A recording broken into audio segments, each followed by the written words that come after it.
Hello guys, এটা শস্যের ভুই আর এটা যমুনা নদী।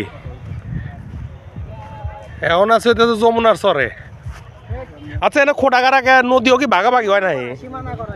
ও নদী তো, নদীর মধ্যে সীমানা করা হয়, ব্যক্তিগত সম্পত্তি। ও এইগুলা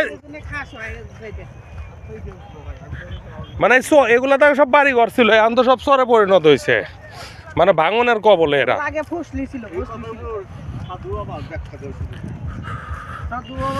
হ্যাঁ, ব্যাপক বাতাস, কিন্তু তারপরে পরিবেশটা সুন্দর। শুধু আমরা একাই না, এখানে আশেপাশে আরো অনেক লোক আছে। এখানে সবথেকে একটা মজার ব্যাপার হইতেছে যে এই সর্ষে ফুলে আজকে শুক্রবার মেলা লোকজন আসেন, যারা বুনিছে, মানে যারা সেলফি তোলার পাগল, ছবি তোলার পাগল, ক্ষেতের মধ্যে বসে ছবি ওঠে, যারা বুনিছে তারা দেখে ক্ষেতের গাবার এসে লাঠি নিয়ে দাঁড়াচ্ছে। যেরকম ওই যে অদূরে একটা কাকা, এই যে কাকা আমার লাঠি নিয়ে ঘুরতেছে, কাকার হাতে কিন্তু লাঠি, শস্যের ক্ষেত পাহারা দিতেছে। এই হইতেছে বাঙালি আমরা। বুলবুল নাই আবার।